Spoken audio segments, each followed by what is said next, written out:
जी, नमस्कार मित्रों। आज हम आपको ले चल रहे हैं भारत की स्वतंत्रता की उस अध्याय में जहां आजादी का सपना देखने वालों को सबसे डरावने रास्ते से गुजरना पड़ा। यह कहानी है सेल्यूलर जेल की, जिसे काला पानी कहा गया, जहां यातना, अकेलापन और अन्याय हर चौखट और दीवार में समाया हुआ था। सेल्यूलर जेल का निर्माण अंडमान निकोबार द्वीपों पर स्थित यह जेल 1896 से 1906 के बीच अंग्रेजों द्वारा बनाई गई। यह एक अलग थलग द्वीप पर स्थित थी ताकि स्वतंत्रता सेनानियों को समाज से पूरी तरह काट दिया जाए। इस जेल का डिजाइन बहुत सोच समझकर किया गया था। 7 शाखाएं या विंग्स जो सूरज की किरणों की तरह एक केंद्रीय टावर से निकलती थीं। यहां कुल 693 छोटे छोटे अकेले सेल बनवाए गए थे। हर एक कैदी को अलग रखा जाता था, पूर्ण एकांत में। काला पानी क्यों कहा गया? काला पानी महज एक नाम नहीं था, यह डर था, दंड था और सामाजिक बहिष्कार का प्रतीक।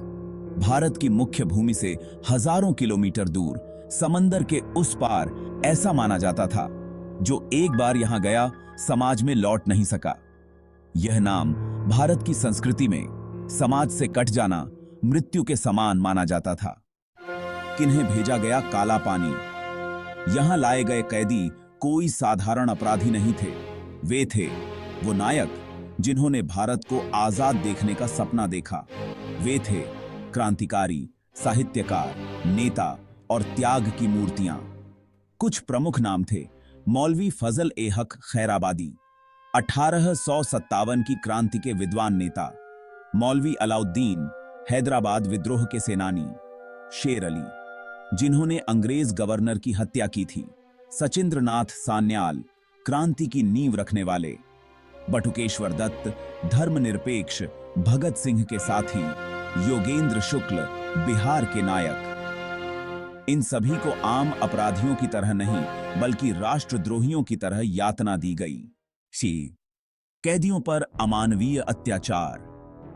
अब सुनिए इन महान आत्माओं पर हुए अत्याचारों की सच्ची झलक। एकांतवास, महीनों और कई बार सालों तक बिना किसी इंसानी संपर्क के एक छोटी सी कोठरी में अकेले रहना पड़ता था। जबरन श्रम, बिना रुके पेट भर खाना भी न मिलने की हालत में घंटों तक बैल की तरह कोल्हू चलाना पड़ता था।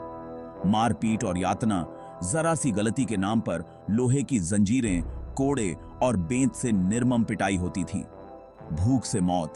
कई बार कैदियों ने भूख हड़ताल की, लेकिन उन्हें नली के जरिए जबरन खाना पिलाया गया, जिससे कई की जान चली गई।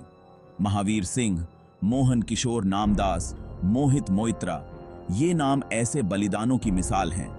उनके लिए हर दिन एक जंग थी, भूख, पीड़ा और मानसिक टूटन के खिलाफ। जेल के अंदर की क्रांति। इन सब अत्याचारों के बावजूद उनकी आत्मा नहीं टूटी। कैदी एक दूसरे से छुपकर संपर्क करते, गीत गाते, क्रांतिकारी कविताएं लिखते। उनकी दोस्ती, साहस और देशभक्ति ने जेल के ठंडे पत्थरों में भी गर्मी भर दी थी। वे भूखे रहे, पीटे गए, लेकिन भारत माता के लिए उनके इरादों में कभी कोई कमी नहीं आई।